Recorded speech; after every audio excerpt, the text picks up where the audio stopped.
Hey everybody, it's Sunday, October 8th, and it is just another beautiful day out. Look at this day.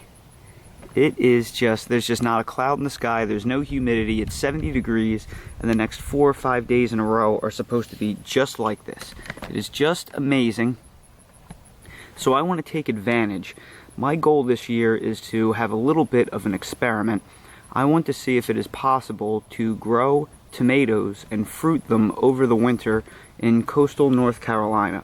I want to do this in 2 parts. I want to do these both in containers, and I want to do this up against the house.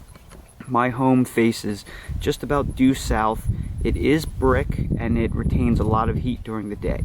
So I want to see how long I can keep these tomatoes alive in ground to see if it's feasible, and then I'll have some backup tomatoes in containers. These are my tomato seedlings right here. I'm going to break them out one by one and I will show you what my plans are. In addition to the tomato seedlings, I also have 2 jalapeno peppers. I'm a little less confident about these, but I'm going to try it anyway. Okay, these 3 plants from left to right are Burpee Steak Sandwich Hybrid, Burpee Brandy Boy Hybrid, and Rosella Purple, which is a dwarf tomato from the Dwarf Tomato Project. They're very similar to Cherokee Purple. I'm growing these 3 in ground up against the house. These 2 indeterminates I've had very good success with in the past. You can actually see this got a little bit of sun damage. It got really cold one night with 40 mile an hour or with 40-degree winds, and when the sun came up the next day it actually burnt the leaf a little bit. But that's okay, that'll be just fine. I've had good luck with these being very hardy and early prolific hybrids. This is just my favorite tomato, the Brandy Boy, in terms of taste. It's just awesome. And then the Rosella Purple, I had great success with this year, getting it to fruit in April temperatures when it would still drop down into the 40s at night. So I'm going to see if these can survive up against the house. Now these 4 right here are all Dwarf Tomato Project plants. I have a Dwarf Firebird Sweet, and I have an Adelaide Festival tomato. This was a mid-season tomato for me this past year.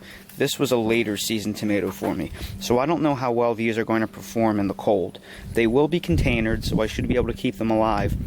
But they seem to like heat a little bit more than these 2, which are both Rosella Purple.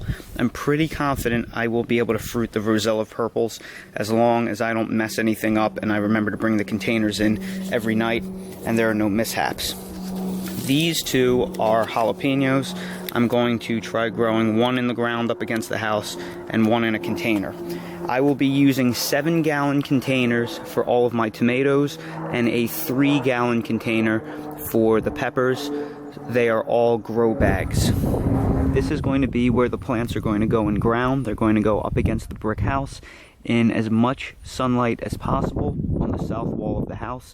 Here I put down a bag of compost. That's why it's nice and fresh black earth. Right here I have a little bowl full of eggshells and coffee grounds that I've been saving. I'm going to put a few tablespoons in with the containers and in with the soil on all the locations that I plant, because coffee grounds and eggshells are a great source of magnesium and calcium, and the plants really like it. So here is where I'm going to plant my 3 tomatoes and my 1 pepper. Now I have an indeterminate followed by a dwarf, followed by a pepper, followed by an indeterminate. So because the pepper and then the dwarf take up less room and won't grow with such a big root system, I'm putting them in the middle, and the larger plants can kind of shelter the 2 smaller plants. Now, I've never turned this soil before because it is a new house. So I dug all of these holes extra deep. And I did that because I want to turn the soil to provide loamier soil for the plants, for the roots to grow down deep into. If you've watched my videos before, you know that I always mix a blend of fertilizers in the planting holes. What I have here is a simple bag of cow manure. I'm going to backfill each hole with 50% native soil and 50% compost.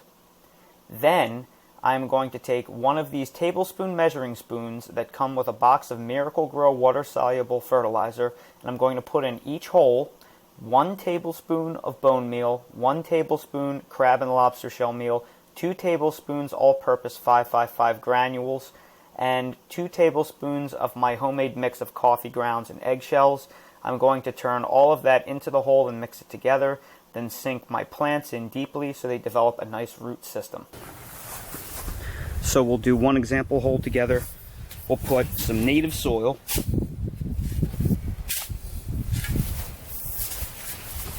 a few trowels full of cow manure,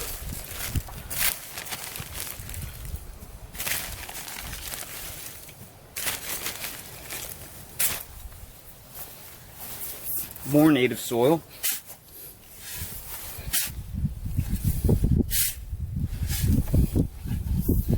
and a little bit more manure.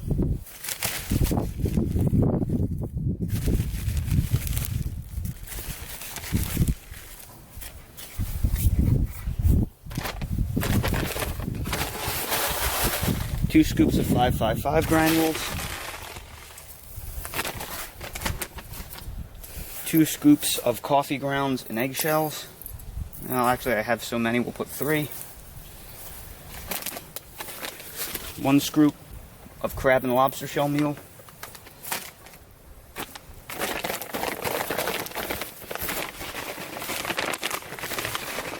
1 scoop of bone meal.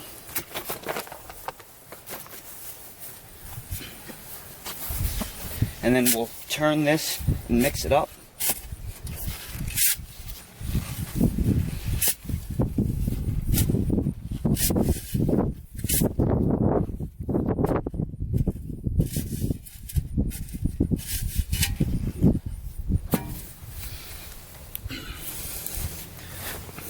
We will pull our plant out,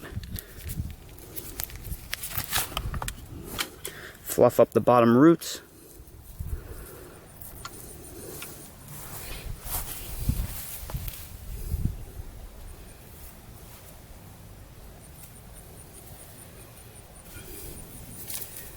backfill with native soil and the compost that I already placed on top.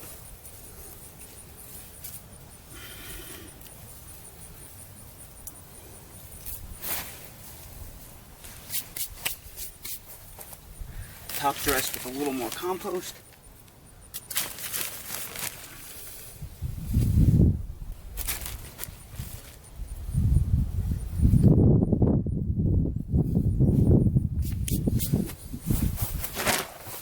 And a little more 555, just a little bit. And we're going to do that for every single plant. And here's what everything looks like. All in a row. What I also did was I purchased these tomato cages. These are 54-inch tomato cages that Lowe's had on clearance for $1.15 today. They're getting rid of them for the winter season. Normally, I would not recommend planting indeterminate tomatoes in tomato cages. These are actually perfect for the dwarfs and for peppers, but indeterminate tomatoes need much more space. However, because I'm planting these in the winter, I do not expect exceptional growth out of these, and I also need to create a house for these tomatoes because I want to put Christmas lights, incandescent Christmas lights, and blankets around them on really cold nights up against the warmth of the home. So I want to see if I can create a microclimate using these cages, and I will show you what that looks like when I'm done. And here we are. Now the final thing I need to do is water these in really well for compaction. The cool thing is I'll be able to take all of this piled up pine mulch and I'll be able to take it on cold nights and surround the base of my plants. And then I'll be able to take my frost blanket and I'll be able to wrap the plants in the frost blanket, and I can put Christmas lights on the cages. Incandescent Christmas lights it has to be. You can't use LEDs because they don't generate enough heat. But with incandescent Christmas lights, I'll be able to kind of create a hothouse effect. Here's a shot so you can see how deeply I buried them.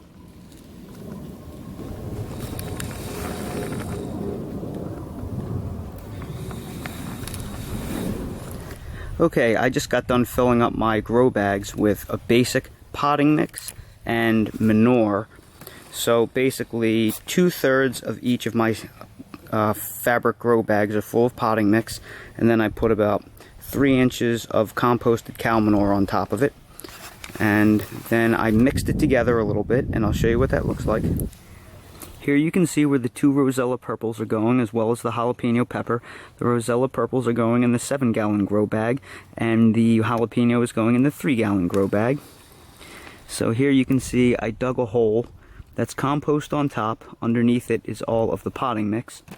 So you can see that I put in the same fertilizers, the organic 555, the bone meal, the crab shell meal, and some of the coffee and eggshell blend.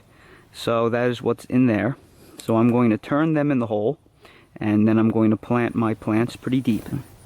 Here you can see where my other plants are going.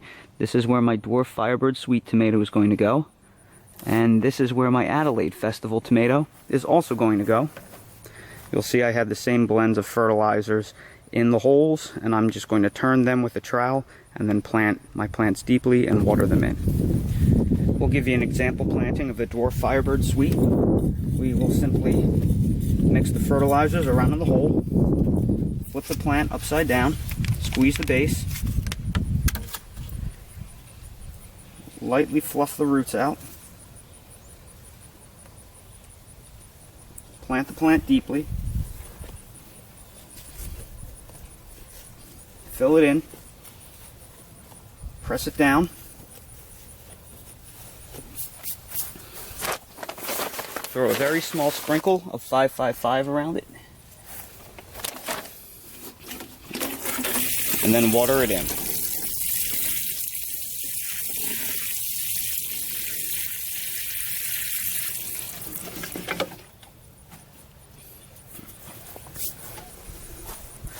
So I'll do the exact same thing for all of the other plants, and that's all there is to it.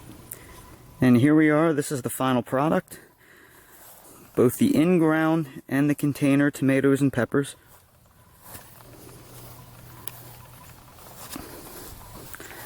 So these are going to be largely experimental, and we will see how they do over the course of the winter. And there you have it. The tomatoes and peppers are planted both in ground and in containers. Winter peppers and tomatoes here are pretty much unheard of because we get something like 50 or 60 freezes out here every single year. So this is going to be difficult to do, but it'll be a nice little experiment.